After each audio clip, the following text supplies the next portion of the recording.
Cube and cube roots.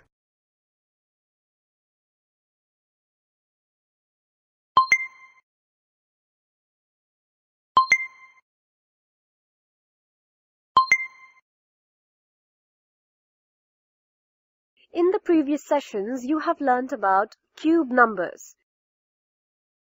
As you know, we can also call cube numbers as perfect cubes.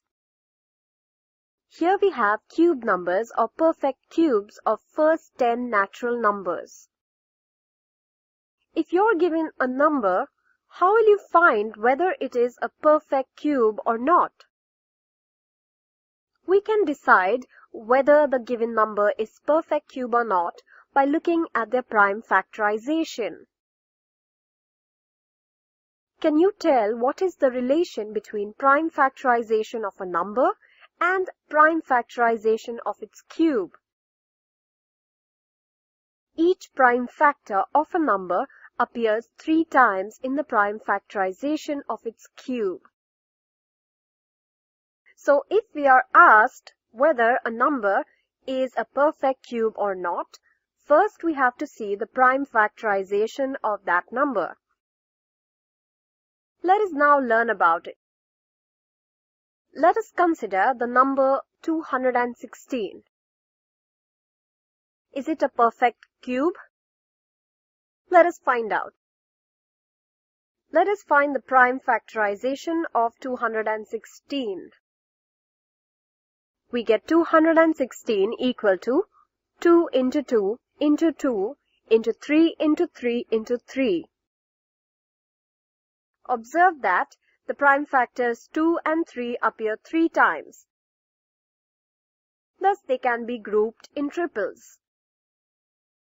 Thus, we can write this as 2 raised to the power 3 into 3 raised to the power 3. We know that a raised to the power m multiplied by b raised to the power m can also be written as a multiplied by b, the whole raised to the power m.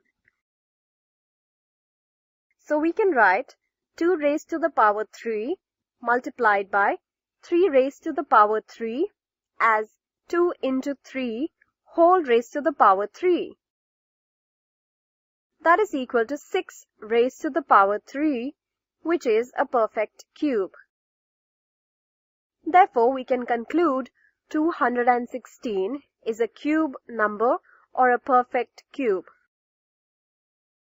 Let us consider a few more examples.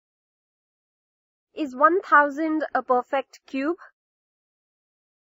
Let's carry out the prime factorization of 1000. We can prime factorize 1000 as shown here.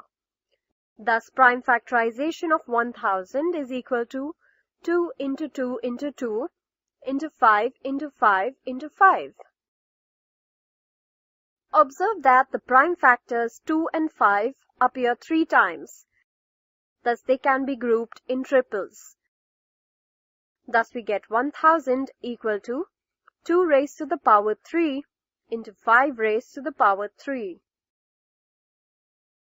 And hence, 1000 is a cube number or a perfect cube. A number is a perfect cube only if it can be expressed as the cube of its prime factors. Is 392 a perfect cube? Let us find out.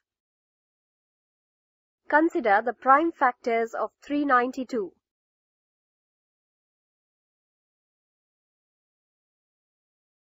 Since the prime factor 7 appears only twice, 392 is not a perfect cube. Can you find the smallest natural number by which 392 must be multiplied so that the product is a perfect cube? Since the factor 7 appears only twice, on multiplying 392 by 7, we get a perfect cube. Therefore, 392 multiplied by 7 is equal to 2744, which is a perfect cube. Hence, the smallest natural number by which 392 should be multiplied to make a perfect cube is 7.